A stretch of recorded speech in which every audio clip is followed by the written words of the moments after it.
They had been trying to ease her out for months. It was never overt, never a direct confrontation, just a gentle, persistent pressure, like a slow bleed you couldn't quite locate.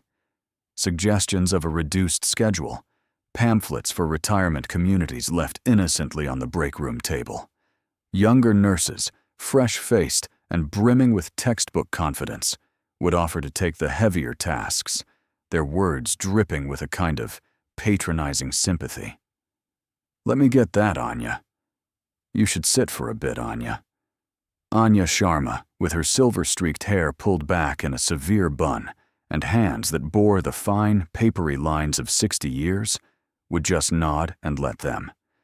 She let them believe she was tired. She let them see what they wanted to see. A relic, a senior nurse from a bygone era, clinging to the last vestiges of her career before the inevitable slide into obscurity. Her movements were deliberate, economical. Where the younger staff scurried with frantic, inefficient energy, Anya moved with the placid grace of a river that had carved canyons. She saw things they missed, a subtle shift in a patient's breathing pattern, the almost imperceptible cyanosis tinting a patient's nail beds, the faint tremor in a family member's hand that spoke more of terror than of grief. She was a ghost in the hallways of Chicago Metropolitan Hospital's Level 1 Trauma Center, a place that celebrated the frantic, the loud, the heroic. Her quiet competence was mistaken for passivity, her silence for fatigue. Dr. Marcus Thorne, the attending trauma surgeon and self-proclaimed deity of the emergency department, was the worst. He was brilliant. No one denied it. His hands were steady, his mind a steel trap for protocols and procedures. But his arrogance was a palpable force, a weather system that dictated the climate of the entire floor. He treated Anya like a piece of antique furniture, useful for holding things, but ultimately just part of the background. "Nurse," he'd bark, not even bothering with her name. "Get me a number 10 blade." "Nurse, hang another unit of Oneg." He never looked at her. Not really. He saw the graying hair and the tired eyes and dismissed the person attached to them. Today was no different. A relatively quiet morning had shattered into chaos just after 1100 hours. A multi-vehicle pileup on the interstate, the air filled with the metallic tang of blood and the sharp scent of antiseptic. Anya was a silent whirlwind, stalking bays, prepping lines, her hands moving with an old, ingrained muscle memory that felt more real to her than breathing. She was a cog in the machine, and that was how she wanted it. Anonymity was a fortress. Then he arrived. The call had come in as a single gunshot wound, separate from the highway carnage. A VIP. That was all they said. He was flanked by 2 grim-faced men in dark suits, who cleared a path through the ER with silent, menacing efficiency. The patient on the gurney was a mountain of a man, even in stillness. His face was a mask of pain and tightly controlled fury. A thick, hastily applied pressure dressing on his abdomen was already soaked through, a stark, crimson flower blooming on the white gauze. Dr. Thorne swept into Trauma Bay 1, his usual coterie of residents, and interns trailing in his wake. "All right, people, let's see what we've got," he announced, his voice booming with the manufactured calm of a man who loved the storm. GSW to the abdomen, unknown caliber, exit wound in the lower back. Vitals are dropping. BP is 80/50 and falling. Heart rate 140.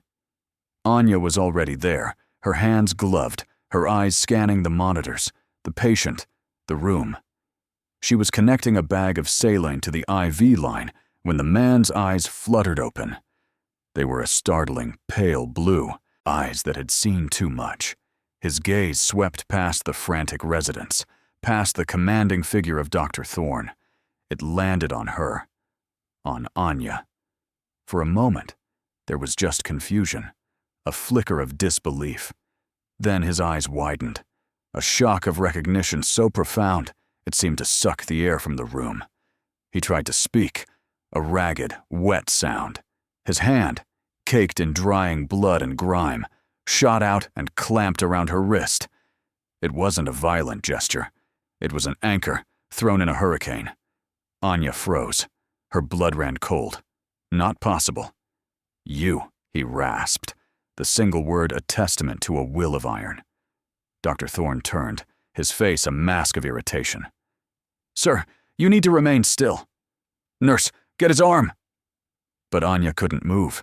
She was staring into a ghost from a life she had buried under a decade of sterile scrubs and quiet halls. A life of sand and blood and the roar of helicopter blades. The man ignored Thorne completely. His focus was absolute, his grip on her wrist unrelenting. He looked at her face, truly looked, past the wrinkles and the gray hair, searching for the woman he remembered.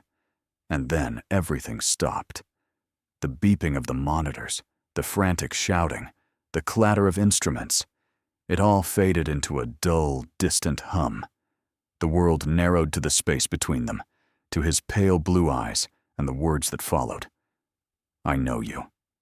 It was a whisper, a prayer, a verdict. Kandahar. The valley. Anya felt the floor tilt beneath her feet. The fortress she had so carefully constructed over 10 years crumbled to dust in a single heartbeat. Dr. Thorne scoffed, stepping forward. "He's delirious. Sedate him." But the patient's grip tightened. "No," he insisted, his voice gaining a sliver of strength. "It's you. Doc Sharma." The name hung in the air, an impossible alien thing. Doc, not nurse. The entire medical team froze. Heads turned. Whispers died. Dr. Thorne's hand, holding a scalpel, paused midair. He looked from the dying soldier on the table to the aging nurse at his side. He looked at her, as if for the first time. And in that moment, in the sudden, deafening silence of Trauma Bay 1, he saw it. He saw the steel beneath the weariness. He saw the command in eyes he had always dismissed as tired. He saw the ghost. The alarm on the cardiac monitor shrieked. A flat, continuous tone. Ventricular fibrillation. "He's in V-fib! Crashing!" a resident yelled. Thorne snapped back to the present. "Paddles! Charge to 200!" They shocked him. The man's body arched off the table, a grotesque, convulsive leap. The monitor remained flat. "Again! Charge to 300!" Another shock. Nothing. Come on! Thorne gritted his teeth, sweat beading on his forehead. "Push 1 of Epi." Anya watched, her mind a maelstrom. The past and present were colliding with the force of a tactical strike.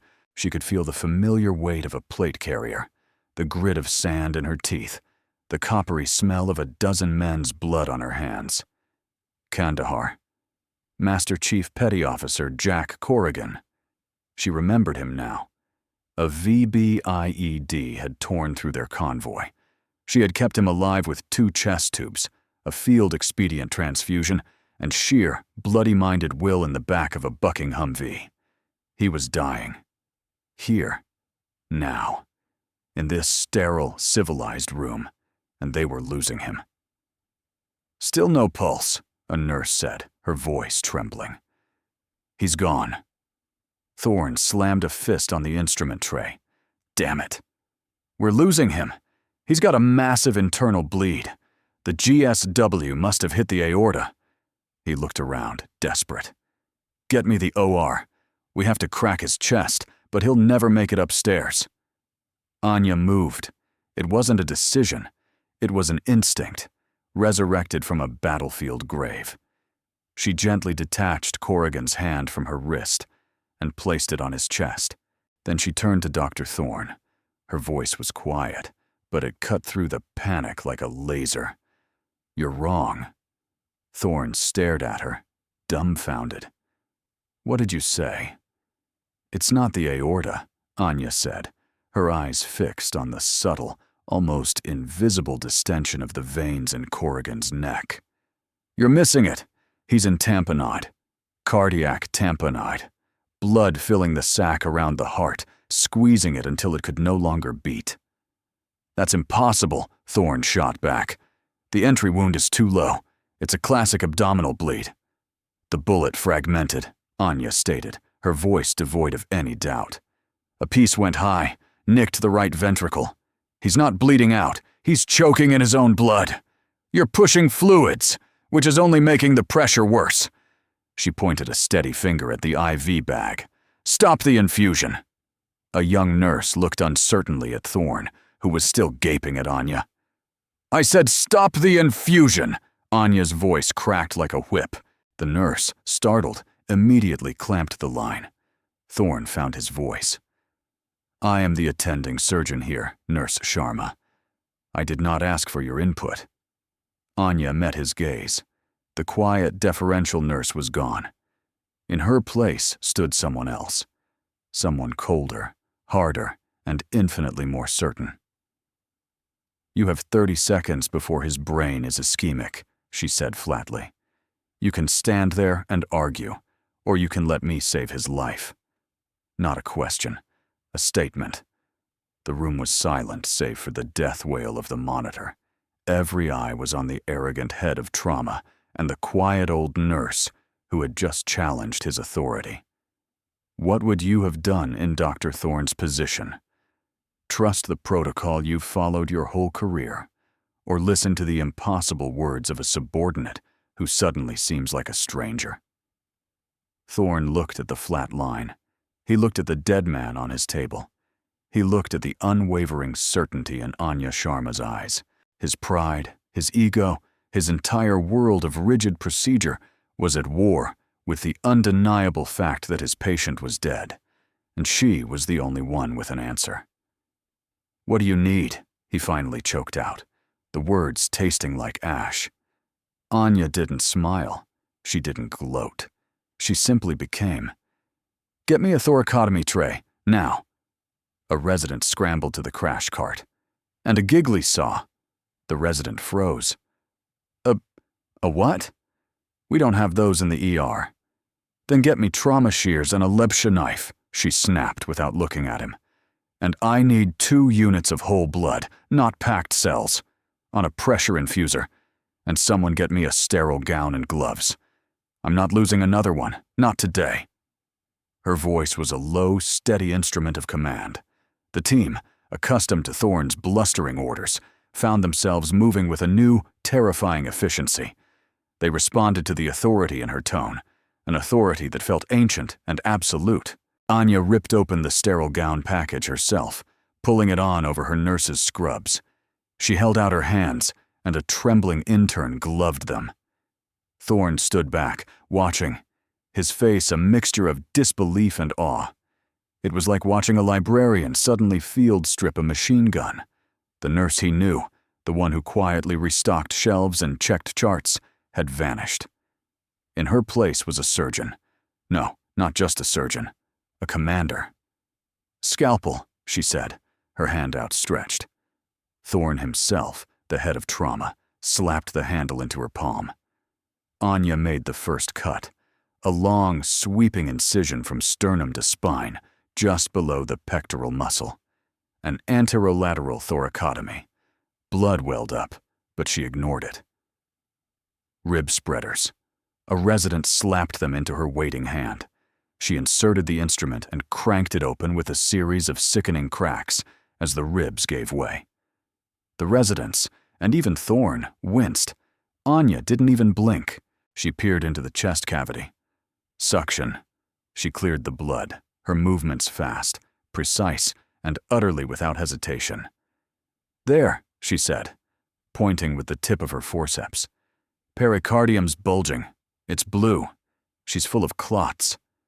She took the forceps and incised the pericardial sac. A gush of dark, clotted blood erupted, spilling onto the floor. It was the sound of a dam breaking. On the monitor, a single, miraculous beep. A blip. Then another. Sinus rhythm. Slow, but it was there. A collective gasp went through the room. "His pressure's coming up," a nurse said, her voice filled with wonder. 60/40. Anya wasn't celebrating. She was already working, her hands a blur inside the man's chest. "I need a finger," she said. No one understood. "My finger," she clarified, her tone laced with impatience. "I'm going to find the hole." She slipped her index finger into the sack, probing the surface of the now beating heart. Her touch was impossibly delicate. Got it. Right ventricle, small frag wound, about a centimeter. She looked up, her eyes locking onto Thorne's. "I need a 30 proline suture on a cardiovascular needle, and I need you to put your finger on this hole when I take mine off." Thorne, the chief of surgery, was being ordered around by a nurse, and he complied without a second's hesitation. He stepped forward, gowned and gloved, and stood opposite her. "Ready," he said, his voice hushed. "On 3, Anya commanded. 1, 2, 3. In a movement too fast to follow, she pulled her finger away, and he pressed his down, plugging the hole in the man's heart. She took the suture needle, and, with the man's heart still beating against Thorne's finger, she began to stitch. She didn't use forceps. She used her fingers, guiding the tiny curved needle through the delicate cardiac muscle. It was a technique no one in that room had ever seen. It was brutal. It was primitive. It was beautiful. "This is called a digital cardiac repair," she explained, her voice as calm as if she were describing how to bake a cake. "You learn it when you don't have the luxury of a heart-lung machine or a sterile OR. When all you have is a dark tent and a headlamp." She placed 3 perfect horizontal mattress sutures, cinching them down with practiced ease. "Finger off," she ordered. Thorne lifted his finger. The bleeding had stopped. The heart beat strongly, rhythmically, beneath her repair. The room was utterly silent. They were witnessing something impossible. An emergency department thoracotomy, a procedure with a survival rate in the low single digits, had been performed flawlessly.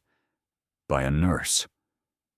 "All right," Anya said, stepping back, her part done. "He's stable for now. But he needs a full sternotomy in the OR to wash out the chest and check for other injuries. Dr. Thorne, he's your patient." She stripped off her bloody gloves, her movements once again slow and deliberate. The commander retreated, and the quiet, tired old nurse began to re-emerge. But the spell was broken.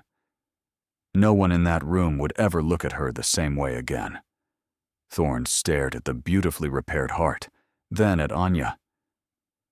"Who are you?" he whispered, the question hanging in the air, thick with awe and confusion. Anya just shook her head, a deep, bone-weary sadness in her eyes. "Just a nurse," she said softly, turning to walk away. But Thorne stepped in front of her, blocking her path. The arrogance was gone, replaced by a profound, humbling respect. "No," he said, his voice firm. "No, you're not. I've been a surgeon for 25 years. I've seen the best, and I've never, ever seen anything like that." He took a deep breath. "I was wrong," he said, the apology clear and direct. "I was arrogant, and I was wrong. I almost killed that man.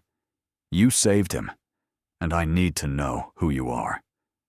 Before Anya could answer, a voice came from the gurney. Weak, but clear. "She's the angel of Kandahar," Jack Corrigan murmured, his eyes open and lucid. "She ran a black site surgical unit out of a shipping container. They called it the Chop Shop. If you made it to her, you lived. Period." He looked at Thorne. "She pulled 3 of my men back from the dead after an IED strike. Put one guy's face back together with nothing but fishing line and a prayer." He coughed, a wet, painful sound. "She's not a nurse. She's Colonel Anya Sharma, United States Army. Or she was." The revelation settled over the room like a physical weight. Colonel. A combat surgeon. Not just any combat surgeon, but a legend. Whispered about in forward operating bases and field hospitals. The younger nurses who had been so quick to dismiss her now stared with wide, unblinking eyes. They hadn't been helping an old woman. They had been patronizing a war hero. The next few hours were a blur. Corrigan was rushed to the OR, where Thorne, with a newfound humility, successfully completed the surgery Anya had started. The hospital administration was alerted. Anya was sequestered in an office, the quiet hum of the hospital a stark contrast to the storm raging inside her. She had run so far. She had buried herself so deep, and in 10 minutes, it had all been undone. The hospital's chief of medicine, a stern woman named Dr. Albright, sat opposite her, a thick personnel file open on her desk. Thorne stood by the door, a silent, supportive sentinel. "Your file says you were an Army nurse," Albright said, her voice neutral. "Honorable discharge after 10 years of service." "It's not the whole story," Anya admitted quietly. "Clearly," Albright said dryly. "The Department of Defense has a different file, a much, much thicker one. Most of it is redacted, but it does list a Colonel Anya Sharma as the recipient of the Distinguished Service Cross." Anya flinched, as if struck. She hadn't heard that name, her name, spoken with that rank in a decade. "Why are you here, Colonel?" Albright asked, her gaze piercing. "Why are you working as a senior nurse in a civilian hospital when you are, according to a very panicked phone call I just received from a 3-star general at the Pentagon, one of the most decorated trauma surgeons in the history of the armed forces?" The question hung in the air. Why? Because of Operation Nightingale. The name alone was enough to bring back the smell of jet fuel and burning flesh. It had been her last assignment, a covert mission deep in hostile territory. A high-value target was supposed to be at a compound. Her team, a small, elite surgical unit, was staged nearby to provide support for the assault team. But it was a trap. The intelligence was bad. The assault team walked into a meat grinder. The call from medics came over the radio, a cacophony of screams and gunfire. Her commanding officer, a man named Colonel Sterling, had given a direct order. "Stand down, Sharma. The primary asset is not at that location. We are pulling out. Do not engage." But she could hear them dying. Her men. The soldiers she was sworn to protect. She had made a choice. "Negative, Command," she had said, her voice steady as she grabbed her medical kit. "My team is going in." She had disobeyed a direct order. She and her medics had raced into the firefight, dragging wounded soldiers out of the line of fire, performing life-saving interventions under a hail of bullets. They saved 14 men that night, but they lost 3 of their own. And the mission was a catastrophic failure. Sterling had buried her. He couldn't court-martial her. The optics of punishing a surgeon for saving soldiers were too poor. So he blamed her for the mission's failure. He fabricated a report stating her reckless emotional response had alerted the real target, allowing him to escape. It was a lie, but it stuck. She was a hero to the men on the ground, but a pariah to command. The weight of the 3 medics she had lost, combined with the betrayal of the uniform she had served, had shattered something inside her. So she disappeared. She changed her records, buried her rank, and became Anya Sharma, registered nurse. She had traded the adrenaline of combat surgery for the quiet anonymity of a civilian hospital. She had convinced herself it was a penance, a way to atone for the lives she couldn't save. "I left," she finally told Dr. Albright, the words feeling thin and inadequate. "It was time for me to leave." Albright closed the file. "Colonel, what you did in that trauma bay today, that was the stuff of legend. You improvised a battlefield procedure in a civilian ER and saved a man who had no right to be saved. This hospital needs that. I need that." Before Anya could process this, the door opened. 2 men in crisp, dark suits entered the room. They moved with the same predatory stillness as the men who had brought Corrigan in.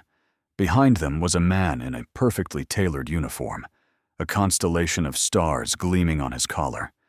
He was older now, his hair a distinguished silver, but his eyes were the same. Cold, calculating, like a shark's. Colonel Sterling. No, he was a general now. "Anya," he said, his voice a smooth, dangerous purr. "It's been a long time." Anya felt the air leave her lungs. The ghost from her past was here, in the flesh. "Sterling," she said, her voice tight. "General Sterling," he corrected gently. He smiled, but it didn't reach his eyes. Imagine my surprise when Master Chief Corrigan's medical file popped up on a classified network, flagged for a non-standard surgical intervention. And your name was attached. The Angel of Kandahar, flying again. Dr. Albright stood up. "Excuse me, General, but this is a private hospital matter." Sterling waved a dismissive hand. "This is a matter of national security, Doctor. Colonel Sharma is a person of interest in an ongoing investigation." Thorne stepped forward. "An investigation into what? Saving a man's life?" Sterling's cold gaze settled on Thorne. "You're the surgeon of record, Dr. Thorne? You should be careful. Practicing medicine with an unlicensed rogue element could have serious repercussions for your career." The threat was clear, but Thorne didn't flinch. The man who hours ago wouldn't even look at Anya now stood as her staunchest defender. "What she did was save a patient that I had lost," Thorne said, his voice ringing with conviction. "She's the finest surgeon I've ever seen, and she is a member of my staff." Sterling chuckled, a dry, unpleasant sound. "Your staff? She's a deserter. A rogue officer who compromised a critical mission because of a sentimental attachment to a few grunts. Operation Nightingale was a failure because of her." The old wound, the one she had carried for 10 years, ripped open. The guilt, the shame, the betrayal, it all came flooding back. But then she looked at Thorne. She looked at the respect in his eyes. She thought of Corrigan, alive in the ICU because of her. Something inside her, something that had been dormant for a decade, began to stir. The commander.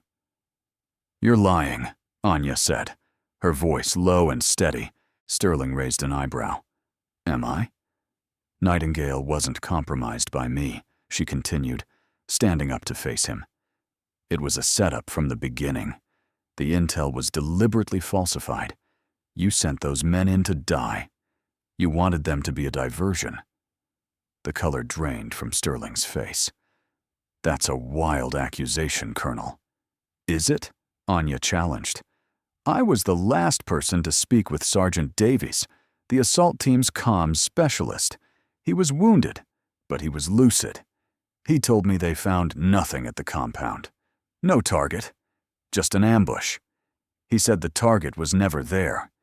He said the real target was a weapons convoy 10 clicks to the south, a convoy you were supposed to be tracking." She took a step closer, her eyes boring into his. "You sacrificed an entire SEAL team to be a decoy so you could intercept that convoy and claim the victory for yourself. The only thing you didn't count on was me. You didn't expect me to disobey your order. You didn't expect me to save 14 witnesses." Sterling's composure finally cracked. "You have no proof." "Don't I?" Anya said softly. "Sergeant Davies's last words were recorded on my helmet cam. A helmet cam that was conveniently lost during the debrief. But I made a copy of the data chip. I've kept it safe for 10 years. A little insurance policy." The room was electric with tension. Dr. Albright and Dr. Thorne watched, mesmerized, as the quiet nurse dismantled a general. Sterling's face was a mask of fury. He had come here to bury her again, to silence the one loose end from his past. But he had miscalculated. He had found the tired, broken nurse he expected to find. But he had also awakened the colonel she had been. "You will give me that chip," he hissed, taking a menacing step toward her. His men moved with him, but Thorne and 2 large hospital security guards stepped in front of Anya, forming a human wall. "You will do no such thing," Dr. Albright said, her voice like ice.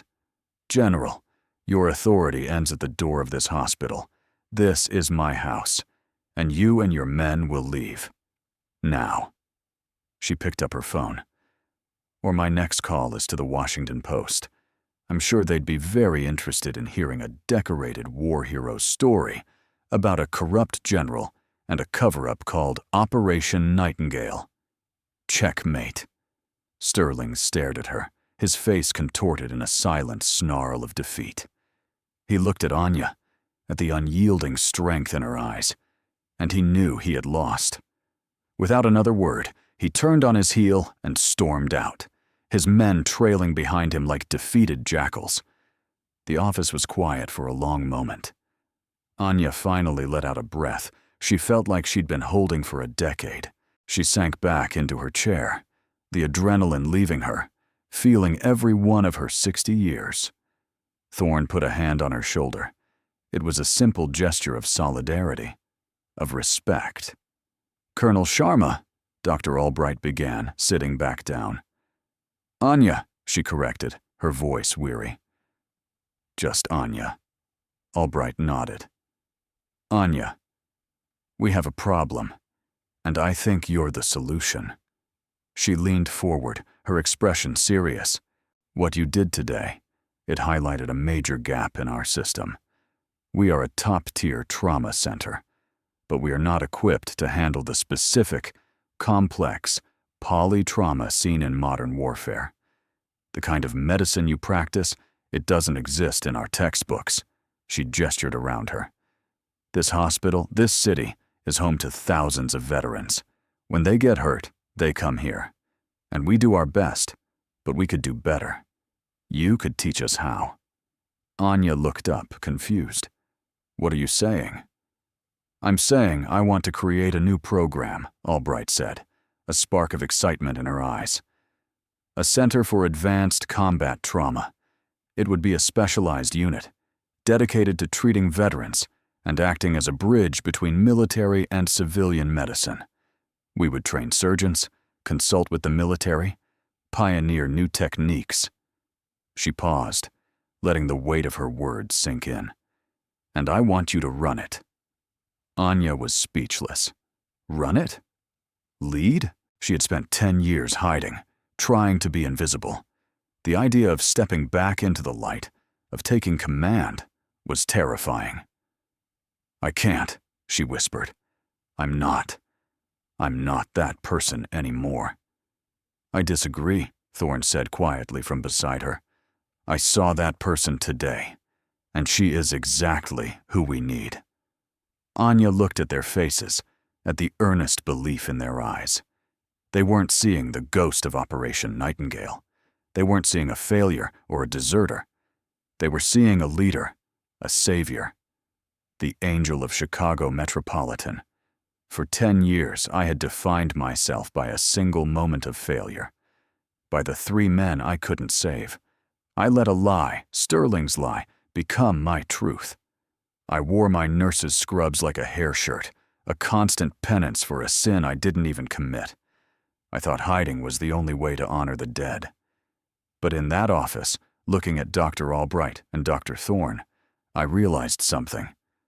Hiding doesn't honor anyone. Silence doesn't heal. My skills, the ones I had learned in the crucible of war, were not a curse. They were a gift I had tried to bury. Jack Corrigan's arrival had been like a detonation, shattering the prison I had built for myself. He didn't see an old nurse. He saw his doc. He reminded me of who I was. Not the ghost haunting the hallways, but the surgeon who stood her ground in the valley of death. The choice was clear. I could retreat back into the shadows, let the fear win, and spend the rest of my days as a relic. Or I could stand up. I could embrace the person I was forced to become and use that knowledge to save others. I could build something new from the wreckage of my past. I took a deep breath, the first truly full breath I had taken in a decade. "Yes," I said, my voice clear and strong. "Yes, I'll do it." The final scene is not one of drama or confrontation. It is one of quiet purpose. 6 months later. The Center for Advanced Combat Trauma is open. It's a state-of-the-art facility, gleaming and new, but its heart is the old wisdom of the battlefield. Dr. Anya Sharma stands in the center of the trauma bay. She's not wearing a nurse's uniform. She's in surgeon's scrubs, a crisp white coat over them. On the coat, embroidered in neat blue thread, it reads, Colonel Anya Sharma, MD, Director. She is surrounded by a team of young, eager surgeons, including a humbled and deeply respectful Dr. Thorne, who is now her deputy director. They are running a simulation, a mass casualty drill. Anya moves among them, her voice calm and authoritative, pointing out details, correcting techniques, teaching them the brutal, beautiful art of saving the unsavable. She is no longer hiding. She is no longer a ghost. The lines of weariness are still etched on her face, but they are now framed by a quiet confidence, a renewed sense of purpose. She had spent a decade trying to escape the war, but she had finally learned that you don't survive a war by running from it. You survive it by using what it taught you to build a better peace. And in the controlled chaos of her new command, surrounded by the next generation of healers, the Angel of Kandahar was finally home.